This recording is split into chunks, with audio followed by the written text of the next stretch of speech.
আসসালামু আলাইকুম। নগদ জনপদের খবরের আমন্ত্রণ জানাচ্ছি হৃদয় হোসেন। এখনকার সংবাদ আয়োজনে একই সঙ্গে চ্যানেল আই অনলাইনে লাইভ টিভি এবং চ্যানেল আই অনলাইনের ভেরিফাইড ফেসবুক পেজেও সরাসরি প্রচার হচ্ছে। কক্সবাজারের টেকনাফে পুলিশের গুলিতে সেনাবাহিনীর অবসরপ্রাপ্ত মেজর সিনহা মোহাম্মদ রাশেদ খান হত্যা মামলায় 15 জনকে অভিযুক্ত করে চার্জশিট আদালতে জমা দিয়েছে র্যাব। বরখাস্ত ওসি প্রদীপকে মূল পরিকল্পনাকারী উল্লেখ করে তদন্তকারী কর্মকর্তা জানান, তার নির্দেশেই সিনহাকে গুলি করে বরখাস্ত এসআই লিয়াকত। অভিযুক্ত 15 জনের মধ্যে 14 জন কারাগারে এবং একজন পলাতক। কক্সবাজার থেকে সরওয়ার আজম মানিকের পাঠানো তথ্য, ভিডিওচিত্রে আলভি হোসেনের রিপোর্ট। 4 মাসেরও বেশি সময় পর 15 জনকে অভিযুক্ত করে অবসরপ্রাপ্ত মেজর সিনহা হত্যা মামলার অভিযোগপত্র জমা দিয়েছেন তদন্তকারী কর্মকর্তা র্যাপিড অ্যাকশন ব্যাটালিয়ন র্যাবের সিনিয়র সহকারী পুলিশ সুপার খায়রুল ইসলাম। সকাল 10:20 কক্সবাজারের সিনিয়র জুডিশিয়াল ম্যাজিস্ট্রেট তামান্না ফারার আদালতে 26 পৃষ্ঠার অভিযোগপত্র জমা দেওয়া হয়। 83 জনের স্বাক্ষর গ্রহণ শেষে মামলা তদন্তকারী কর্মকর্তা এই হত্যাকে পূর্ব পরিকল্পিত উল্লেখ করে এর জন্য বরখাস্ত ওসি প্রদীপকে দায়ী করেন। আমাদের মামলার তদন্ত সম্পন্ন করে তথ্যপাত্র সংযুক্ত করে আমাদের আসামিদের বিরুদ্ধে যে চার্জ আসছে এই চার্জশিটে আজকে আমরা সাবমিট করি।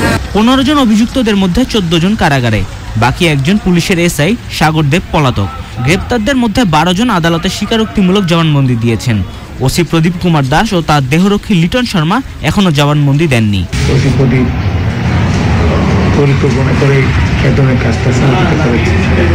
এই ঘটনায় মেজর সিনহার সহযোগী সিফাত ও শিপ্রাকে পুলিশের করা 3টি মামলা থেকে অব্যাহতি দিয়ে চূড়ান্ত প্রতিবেদন দিয়েছে র্যাব। 31 জুলাই রাতে টেকনাফ থেকে ফেরার পথে শামলাপুর এপিবিএনএ চৌকিতে পুলিশের গুলিতে নিহত হন মেজর সিনহা।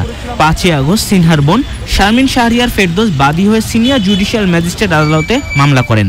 পরদিন ওসি প্রদীপ সহ অভিযুক্ত পুলিশ সদস্যরা আত্মসমর্পণ করেন।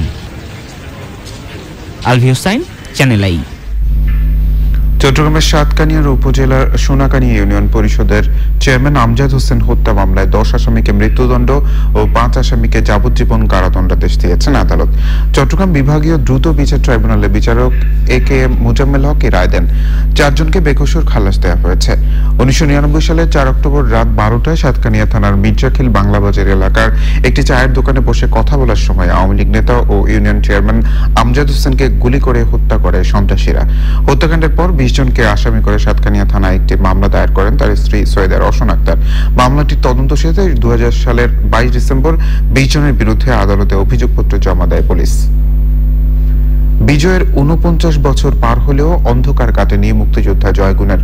লোকচক্ষুর আড়ালে থাকতে থাকতে মুক্তিযুদ্ধ সময়কালের সেই তরুণী এখন বৃদ্ধ।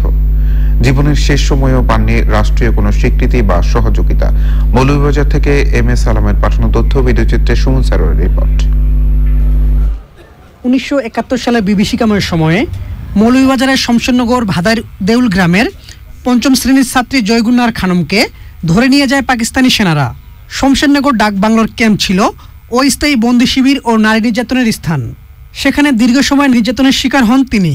যুদ্ধ শেষ হওয়ার কিছুদিন পর এক মেয়ে সন্তান জন্ম হয়। পাঞ্জাবিরা আমার বাড়িতে আইছে, আইয়া আমার বাবাই লোকে খুব নির্যাতন করছে। আমার পেটে একটা বাচ্চা হয়ে গেছে। এই বাচ্চা নিয়ে আমি এই অবস্থায় এই ঘর থাকি পলাইয়া গেছি। যাওয়ার পরে 7 দিনের পরে আমি বহুত জায়গাত গেছি, যাওয়ার পরে কোনো জিও পাইছি না। অবৈধ সন্তান বলি। এরপরে যখন আমার বিয়ার উপযুক্ত বয়স হয় তখন আমার গফুর মামু মুসব্বির চেয়ারম্যান তারা সহযোগিতা করিয়া আমার একজন তার কিছু শিক্ষিত ছেলের কাছে বিয়া দিল। যুদ্ধ শিশু জন্মের পর ঘৃণা আর অবজ্ঞার মধ্যে চলতে থাকে জয়গুণের জীবন। নির্যাতন ও লোকলজ্জার ভয়ে যুদ্ধ শিশু নিয়ে যাযাবরের মতো জীবনযাপন করতে হয় তাকে। বীরাঙ্গনার স্বীকৃতি ও সরকার ঘোষিত কোনো ধরনের সুযোগ সুবিধাও পাননি তিনি। মেয়ে সন্তানটা বড় হওয়ার পরে উপযুক্ত হওয়ার পরে আমরা তার অবস্থাটা গ্রহণ করিয়াই আমরা তারা বিয়া দিয়েছিলাম। আর নজরে মানুষের সাহায্য দেখে এরকম তো অবস্থায় তার জামাই ঘর করতেছে আছে। আর জয়গুণ তো এখন ওই বীরঙ্গনা হিসাবে আছে, সে কোনো স্বীকৃতি পায় নাই। এখন সরকারে যদি তার একটা স্বীকৃতি দেয় তাইলে আমরা খুশি হইব। আমাদের স্বাধীনতা সংগ্রামে যেসব নারী নিজের সর্বস্ব দিয়ে লাল সবুজের পতাকাকে সমুজ্জ্বলিত করেছেন তাদের একজন জয়গুন্নাহার খানম। শেষ জীবনে কিছুই চাওয়ার নেই তার, কেবল মুক্তিযোদ্ধার স্বীকৃতি ছাড়া। Suman Sarwar, channel I. সরকারি বিভিন্ন দপ্তরে সেবা গ্রহীতাদের হয়রানি বন্ধ সহ দালাল চক্রকে নির্মূল করতে কাজ শুরু করেছে রংপুর মেট্রোপলিটন পুলিশের গোয়েন্দা শাখা। এর অংশ হিসেবে সকালে রংপুর বিআরটি অফিসে অভিযান চালিয়ে 6 দালালকে গ্রেফতার করে পুলিশ। অভিযানে নেতৃত্ব দেন অতিরিক্ত উপ পুলিশ কমিশনার উত্তম প্রসাদ পাঠক।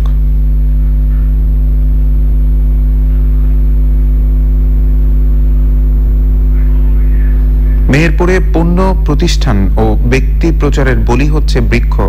বুকে পেরেক ঠুকে বিজ্ঞাপন দিয়ে গাছকে মৃত্যুর দিকে ঠেলে দেওয়া হচ্ছে। এমন নির্মমতা থেকে গাছকে বাঁচাতে নিরন্তর চেষ্টা চালিয়ে যাচ্ছেন রাজমিস্ত্রি ওয়াহিদ সর্দার। মেহেরপুর প্রতিনিধি গোলাম মুস্তফার রিপোর্ট। মেহেরপুর চুয়াডাঙ্গা এবং মেহেরপুর কুষ্টিয়া সড়কের দুই পাশে কালের সাক্ষী হয়ে দাঁড়িয়ে হাজারো শতবর্ষী বৃক্ষ। সংশ্লিষ্ট কর্তৃপক্ষের উদাসীনতা ও রক্ষণাবেক্ষণের অভাবে গাছগুলো ব্যবহৃত হচ্ছে বিজ্ঞাপনের কাজে। এই নির্মমতার কারণে শুকিয়ে মরে যাচ্ছে শত শত গাছ। তবে নিষ্ঠুরতা থেকে বৃক্ষ বাঁচাতে কাজ করছেন যশোর সদর উপজেলার সারাগোল গ্রামের বৃক্ষপ্রেমী ওয়াহিদ সর্দার। বঙ্গবন্ধু জাতীয় পরিবেশ পদকপ্রাপ্ত ষাটোর্ধ্ব এই ব্যক্তি 2006 সাল থেকে নিজের টাকায় বিভিন্ন জায়গায় বৃক্ষরোপণ করে আসছেন। পাশাপাশি গত 2 বছরে খুলনা বিভাগের 1200 কিলোমিটার সড়কে প্রায় 23,000 গাছ থেকে প্রায় 10 মণ পেরেক তুলেছেন তিনি। যদি কমপ্লিট করতে পারি 100 গাছ আমি মৃত গাছ পাবো। সবই কিন্তু তার কাটার আঘাতে 6 ইঞ্চি 5 ইঞ্চি 4 ইঞ্চি গোলমোর তার কাটা বা থিরেই রড ঢোকানো হয়েছে সুপরিকল্পিতভাবে।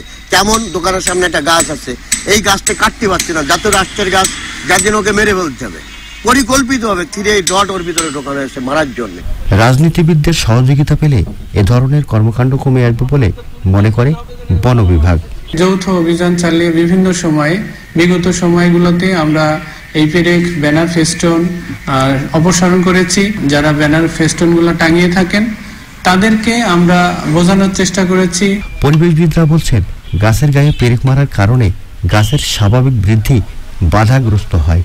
গাছে পেরেক লাগানো, তারপরে লোহের তার বাঁধা অথবা নাইলনের দড়ি বাঁধা, অন্যান্য যে সমস্ত কাজ অথবা টিন সেটে দেয়, এই সমস্ত কাজগুলো থেকে যেন আমরা দূরে থাকি এবং গাছের স্বাভাবিক যে প্রক্রিয়া সেই প্রক্রিয়াকে যেন ব্যাহত না করি।